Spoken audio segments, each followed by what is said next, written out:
Today's video is brought to you by temp name I don't use Reddit on the Healthy Gamer subreddit. And long story short, this is a post about a former gifted child who is now kind of like crashing out and burning out in life and is trying to get back on track. I read through this entire post in my recording, but it took me like 15 minutes and I assume you don't want to sit through all of that. So I'm going to put a link to this post in the description. You can read it through if you want, but if you don't feel like reading it, I will be revisiting all of the text here over the course of the video. So if you want to see how I would solve gifted kid syndrome, keep watching to see what my solution is to the problem. I'm getting the picture of OP.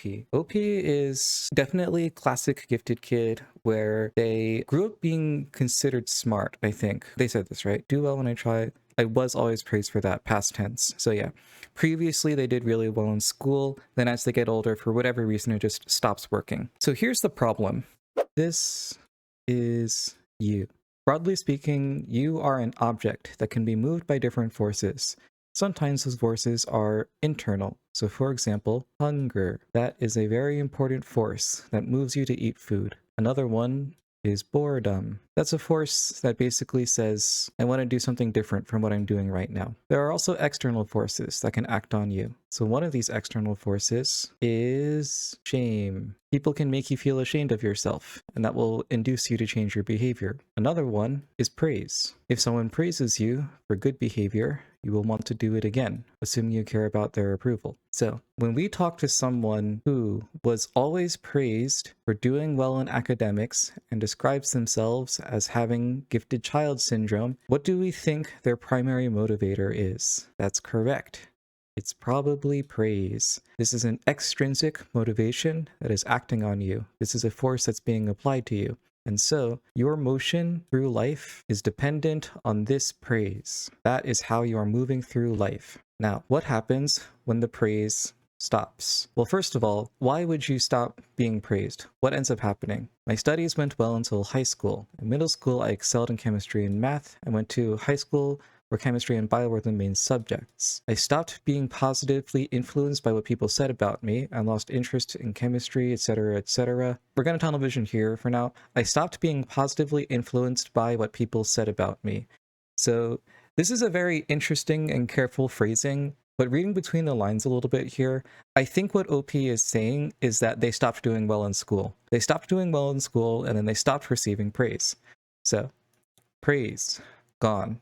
Praise is the force that's moving you forward. What do you think happens to your life progress? Obviously, it stops. That's what I think this is saying. The other interpretation of the statement could be that OP continued to receive the praise, but for whatever reason, it didn't stick anymore. They stopped feeling good about being praised. I feel like that's probably not what happened. I feel like it's more likely that they just stopped doing well in school, but stopped being praised, and then therefore stopped being positively influenced by what people said about me. I think that's more likely. This is gifted child syndrome in a nutshell. You start off being praised, and that pushes you forward through life, meaning school when you're below the age of 15, and then at some point you stop being praised because you stop doing well in school, and then you stop moving forward. It's unfortunate, it's painful, and it happens to lots and lots of people, especially kids who were smart when they were younger and then seem to just like magically stop being smart when they got older. The truth is that you didn't stop being smart. The truth is that the work got harder and you didn't keep up with the work. Your brain is probably like equally as effective as things as it was when you were a kid. It's just that now, you know, your natural gifts and talents can't keep up with the workload, which I think OP says at some point, right? Yeah, I didn't develop any study habits because everything was easy for me. So this is the problem with being too smart when you're younger. You kind of like never learn how to study and you never really learn how to work on stuff. If you are very naturally talented and gifted at something, then you don't have to work at it in order to succeed. But then eventually the people who do work at it start to overtake you. So it's kind of like, if you start like up here, then as time goes on, your skill will be mostly the same at stuff. Whereas someone who goes here, they see this gap and they recognize that, oh, I need to like make something happen to keep up. So they do this and they grow and they grow.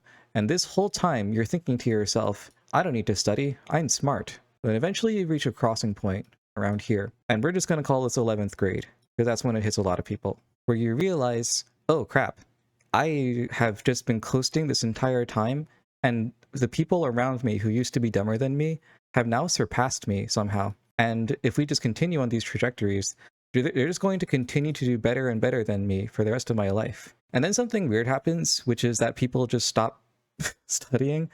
Okay, this is where things get weird for me personally. I don't understand why people do this, but they kind of just look at that and they're like, oh, I guess it's just over for me now because I didn't study for all of this time. And now, as this happens, there's nothing I can do about it. For whatever reason, it often doesn't seem to occur to people that they can kind of just go like this and like also study to keep up. I don't know. Maybe it's just no one told them when they were kids. This is kind of the answer that you were supposed to do, I guess, like start studying again. But I guess it's hard because the actual doing this, going in a line like that, is its own skill in and of itself. And if you've just been flat your entire life and you've never actually had to make like this jump before, it is difficult to do. You don't, doesn't mean you don't try though. Anyway, the point here is not to harp on that. The point is to try to make up for it now, later on. Yeah, and this tracks with other stuff that OP is saying. Before that, I was heavily driven by my ego, but I lost most of that motivator and I don't have much of a purpose right now. Yeah, so prior to, say, whenever this was, I guess high school-ish, this right here, this gap, this was OP's sense of identity. This is what they live for. They live for that feeling of, I am smarter than the people around me and I don't have to try and I will succeed. And once that goes away, now you don't have a motivation, because I feel like there's almost like a shame in trying for some people. There's a shame in trying in the sense that, like, I've created an identity that is based around not trying. I've created an identity that is, I am so good at everything without trying, and that's what makes me so awesome and perfect. And then when it's time for me to actually try at something, suddenly I don't want to do it, because that goes against my understanding of who I am as a person. I'm not someone who tries. I'm someone who just does it everything naturally. That's the identity I've developed over the past 10, 15 years. And I think we see a lot of this in random quotes that the OP has sprinkled in. When high school exams came, I didn't manage to study at all. The exams covered 3 years of material, which I predict I could catch up on within 2 months, but I was too mentally in the gutter to try. Really, like, think about this. Really think about what's going on here. OP says that they can catch up on 3 years of school material in 2 months. That's not a lot of time. 2 months to catch up on 3 years of material, that's really difficult. I mean, you would have to be very, very smart to learn that quickly. And OP maybe is that smart. Maybe we just take their word for it. But they didn't try. They made this guess about something that they could do if they were to try, but then they didn't. You see how interesting that is? You see how that keeps you right over here in this gap? This construction of covering 3 years of material in 2 months, hypothetically, OP has almost like constructed this alternate reality where they're still this person. They're still smarter than everybody else. What it takes other people 3 years to do, I can do in 2 months. They are still the best without even really trying that hard. That is what this narrative is. But then something funny happens. They don't actually try. They don't actually do it. And I think the reason for that is that subconsciously, you know you can't actually do it.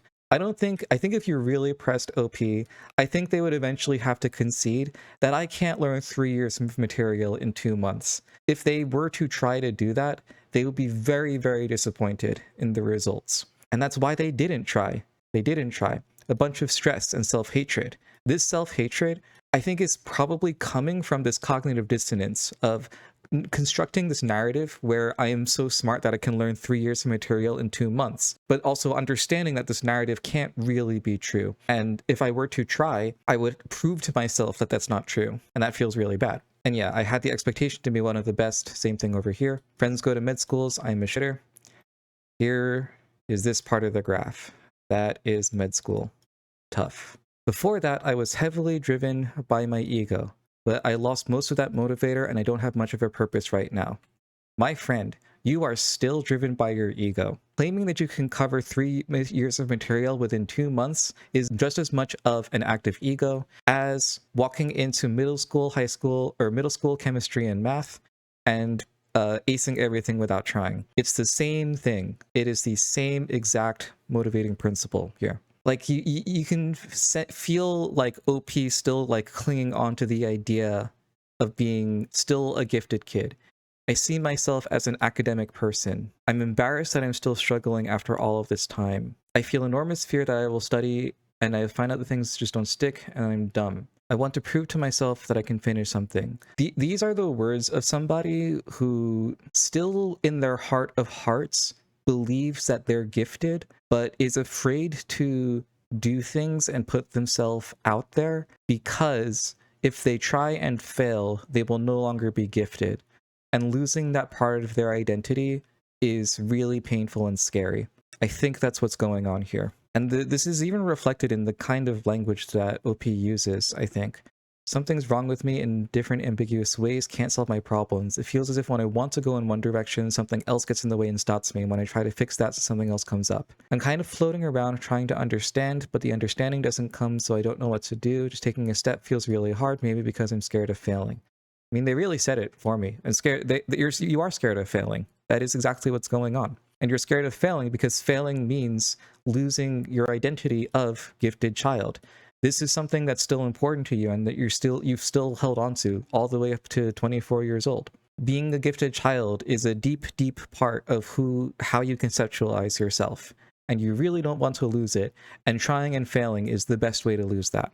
So what do we do about this? How do we fix this?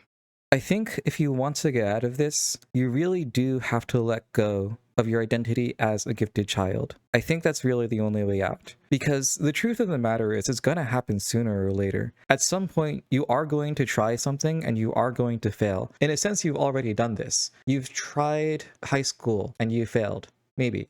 Kind of. Your scores were average, which actually isn't failing, but it feels like failing, so we'll call it a failure. You had an English test. You tried, and then you failed. You didn't show up for the test. Even with like coaching, arguably, like you went for it, you tried, but you didn't figure out what was going on. You failed. You got a mentorship. You got help from an older psychotherapist, but you failed in the sense that you didn't solve all of your problems with it. Like, this has already been happening to you. The death of the gifted child has already been happening to you, but you're kind of like constructing almost like this narrative to protect yourself from that failure. And we can see evidence of that in some of your quotes as well. I see myself as an academic person. This is kind of a paraphrase, but having friends, but feeling like you need to earn the friendship before you actually do anything. I don't want to waste their time with my failed self. Once I figure things out, I will feel fine being in their lives more. Once I figure it out, I see myself as an academic person. This is kind of like future looking. It's like the hypothetical version of me in the future that has my shit together.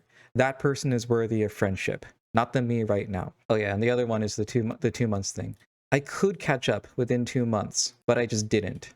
You see how like everything here is kind of trying to reinforce this narrative that you're still the gifted child. You are still gifted, and if you just sat down and applied yourself, everything would magically be fixed, and you would be perfect and brilliant, and everyone would love you forever and ever. I don't think that's true. And I'm speaking as someone who tries and fails at a great many things, but then tries harder and then succeeds at them later on. Every single time I've had the thought, I will be really good at this the first time I do it without trying, I've been really wrong. And the way that I actually get good at stuff is by showing up and continuing to practice over and over again. And I think most people kind of have the same thing. It all circles back to this idea of trying to protect your mental image of yourself as the gifted child. And the more you try to protect it, the more frankly kind of delusional you become, the more you kind of like sink into these alternate realities, like the thing with the catching up in 2 months, and the things with like fixing my problems and then becoming friends with people, and the things where like I will reconnect with my psychotherapist mentor after I've solved all of my problems. You kind of take refuge in these alternate timelines and possibilities. Even arguably this thing about med school. My friends go to med schools. I am a shitter. The idea that like I should be going to med school in some alternate reality, I am going to med school with my friends. By the way, your friends are probably not happy in med school. Med school sucks. But yeah, you kind of like take refuge in these alternate realities and timelines where things are better than they actually are. Like that's kind of the problem. It's this disconnect from reality. There's another one actually before I move on. It's the idea that I don't go to class and I could learn everything on the test in 30 minutes, but I just can't bring myself to do it. You're still constructing this alternate reality where like, oh, I can just ace this test by studying for 30 minutes, but then you don't actually study for 30 minutes. And I think part of the reason why is because subconsciously you know that once you actually crack open the books and start studying, you'll be like, oh crap, I don't think I can learn this in 30 minutes. And having to confront that reality is difficult for you because, again, it's challenging this self image you have as the gifted child. Also, just to be clear, there's no way your teacher gave you permission to not go to class because you're not learning enough. I feel like that's just not true. I think the teacher said at one point that you're pretty smart, and you interpreted that as the teacher said that I'm not learning much there, and therefore I don't have to come to class. I can't imagine a world where a teacher just excuses you from coming to class altogether just because you're smart. Although, I don't know, maybe you are that smart, who knows? Anyway. You have to let go of the idea of yourself as the gifted child. It's holding you back. The truth is that there are a lot of gifted kids out there, or a lot of formerly gifted kids, and they're all going through the same thing that you are. And I hate to say it, but you probably weren't really that smart to begin with. You were probably like a little bit above average and then got like a lot of praise for it, and it kind of fucked you up for the rest of your life. Not the rest of your life, but up to, like the point where you're at right now. And I say this, like, when I say you probably weren't that smart to begin with, like, those are words that probably hurt for you to hear. But it's the kind of thing that, like, you kind of need to hear because you need to be willing to accept this challenge to your sense of identity as a gifted kid. That's kind of what I'm doing right now. And saying, like, were you ever really that gifted to begin with? How did you construct this sense of identity for yourself? I mean, should I say this? Is this too mean? I guess I'll say it. People can tell me afterwards if this is too mean, but I'll just kind of rip it and see what people think. If you were so gifted, if you were so smart when you were younger, why didn't you figure all of this out when you were a kid, right? Like, I didn't study at all. If you were truly, like, that smart when you were younger, why didn't you study? Why didn't you recognize that, oh, I'm gonna need to study to cover the 3 years of material that I'm falling behind on? Why didn't you do that if you were so smart, right? And like the actual answer is just that, like, you were a kid, you were in high school, you don't understand like the cause and effect of studying and then like the tests and like your sense of like time is all fucked up when you're a kid. You don't understand how like things in the past will affect things in the future. You just don't get that yet. You haven't internalized all of that, and that's normal. And that's totally fine. It's totally okay to do something kind of stupid as a kid. It's totally okay to not fully understand the consequences of cause and effect as a kid. And that's kind of the thing that I think that's what I'm really trying to say here. You weren't a gifted kid. You were a normal kid. And you made normal kid mistakes, and that's fine. But what's not fine is that you keep holding on to the idea of being a gifted kid. You keep telling yourself over and over again that if you actually tried, if you actually applied yourself, you would be so much better than you are right now. The truth is that if you try, you will not get the results you want. Not right away, at least. If you study for 2 months to try to learn 3 years of material, you will not learn all 3 years of material. It's just not going to happen. If you haven't been going to English class and you study for 30 minutes to try to pass your test, you're probably not going to do that well on the test. It's just not how studying works. You can't really learn that much in 30 minutes. Believe me, I've tried. You keep telling yourself, like, if I really try, I will be gifted again. So why am I not trying? That's kind of the question that you're asking yourself. And the reason is because you only know the reason. You're scared of failing. Because when you do try, you're going to find you weren't as gifted as you thought. You weren't as smart as you thought. And that sucks. It's painful. But you have to go through it, right?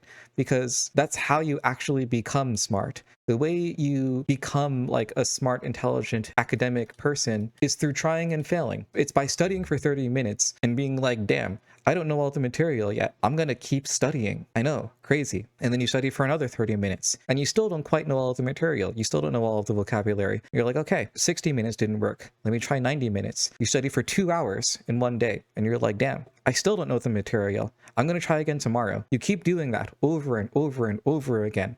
This is what I'm saying. It doesn't take you 2 months to get through all of that. It could take you 3 years to learn from, like, what is it, algebra up through calculus or whatever it is you did. This is what it takes. It takes time. It takes time and it takes effort. And if you don't try, if you don't step into those waters, you'll kind of forever be lost in this idea that if I were to try, everything would be different.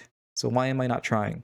That's how you feel right now. You're floating around, trying to understand, trying to figure out what's wrong. There's like these weird ambiguous problems, and I want to go somewhere, but something is in the way. This is what's in the way. The idea that you are gifted. The sort of fantasy that if you try, everything will naturally just come to you.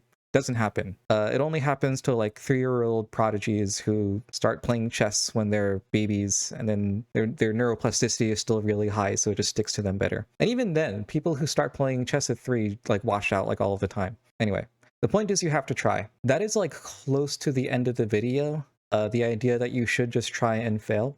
But it is difficult and scary, so I'll add one more thing to this list. Here's how I did it, because I was also a gifted kid, right? I did really well in elementary and middle school, and then in high school, I hit the wall. I hit it hard, because I too went to a high school that was super technical, and a lot of the kids in high school were smarter than me. I call myself the dumbest of the smart kids at the time. Because I was in like honors classes and AP classes and stuff. I kind of was barely keeping up with the smart kids. And what's funny about me is that I didn't really ever have gifted child syndrome. I've looked for it in my past and I didn't find it. And you know why? Because I was never really in it for the praise. People would praise me, my parents, my teachers and everything would tell me I was smart, but I never really believed them. I'm not really sure why. I think maybe I'm just a contrarian at heart, but this was never really my motivation. I never really cared about people praising me. I genuinely, in my heart of heart, just loved learning. And I'm still like this. I didn't go to class and ace all of my tests because I wanted the praise of my parents and my teachers. I did it because I actually just fucking liked math. I still just like math. I'll just do math in my head sometimes for fun. Not like hard math, like algebra. But no, yeah, like I genuinely just loved everything. I taught myself like chess. I taught myself a lot of programming stuff. Like, this is just who I am as a person. And I think I got lucky in the sense that like, I had this realization when I was like in middle school that I just liked learning, and I wasn't really doing it for anybody else but myself. You, my friend, are 24, which is older than middle school, but you still have plenty of time to start to internalize this. You do love learning. That's the funny thing. That's what struck me about this aim training thing, which I can't find. Here it is. Personal amateur aiming research in my own time. I feel insecure about it because I'm doing something associated with video games rather than my university. It scratches my educational itch and measure my progress in life with it. You have this. You like learning. You like practicing. You like playing like video games. I assume you probably played Valorant or something. You like the idea of sitting down to grind out like fucking, I don't know, Sova lineups. What are the kids doing these days in Valorant? But you like this. You like learning, you like studying, you like researching and all of this stuff. The problem is it's just a hobby and I'm failing at other parts of my life. So I think what's happening here with you is that video games are a space where there are no expectations. Nobody in your life is telling you you have to reach Immortal in Valorant or else you're a failure. And at the same time, no one is telling you, wow, you got like 40 kills in a ranked match. You're so smart and incredible. There's no external pressure when it comes to video games.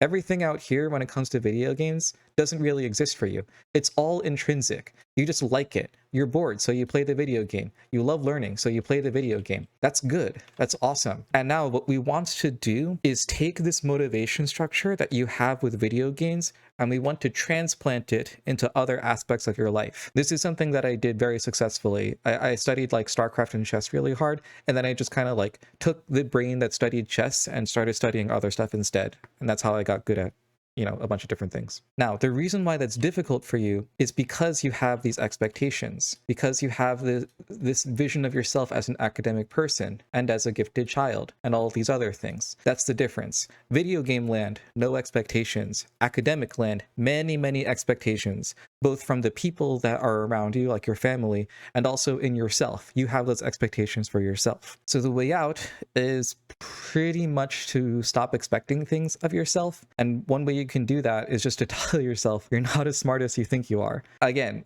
I say it and it sounds hurtful, and I know it is kind of hurtful, and I know you don't like to hear it, but I think it is the best thing for you to hear right now. I mean, it's like you said, right? Like, the problem is ego. The problem is that you were heavily driven by your ego. And I mean, you're still kind of heavily driven by your ego. You can catch it if you look for it in the way that you're writing. So I am here to basically try to destroy your ego, which sucks because I have to be the bad guy for a little bit, but I think it's what you need, and deep down inside is what you want. This is what you needed to hear. You need to understand that like you are not really gifted. You honestly probably weren't that gifted back then, and you're certainly not that gifted now. And that is okay. There is so much freedom in just being a normal fucking person. If you're just a normal fucking person walking around doing whatever you want in the world, you can do anything. Honestly, you don't even have to be that academic. You can just aim train.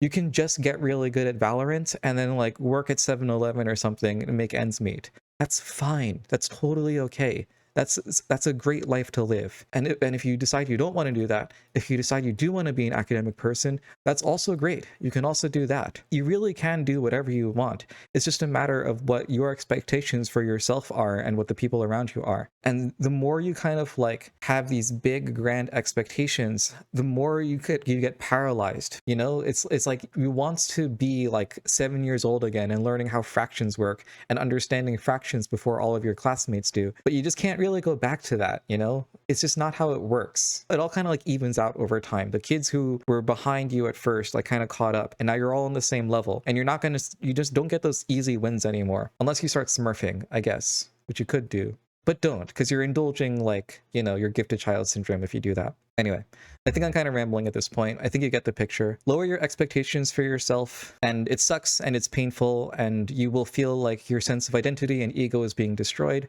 which is exactly what you need, because that ego is the thing that has been holding you back for all this time. And I'm here to tell you that, even though it's uncomfortable, and some part of you doesn't like to hear it, because I think ultimately it's what you need and what will make you a better person. And I would imagine that on some level, you are or will be grateful to hear that sort of thing. And really, just do it for the love of the game. Just study because you like studying. Just study for the sake of learning. What's going to happen is like you'll open up a book and be like, oh man, it's taking me more than 10 minutes to understand what's going on here. Now I feel like shit. Just don't worry about it. Just stop worrying about how fast and how long it takes you to learn things. Just learn. Just learn because you fucking like learning. Just research because you enjoy it. And then what you'll find is that everything just gets easier because you're just having fun. Just have fun with it, honestly. Learning's fun. You already know this. Learning's fun. Just enjoy it.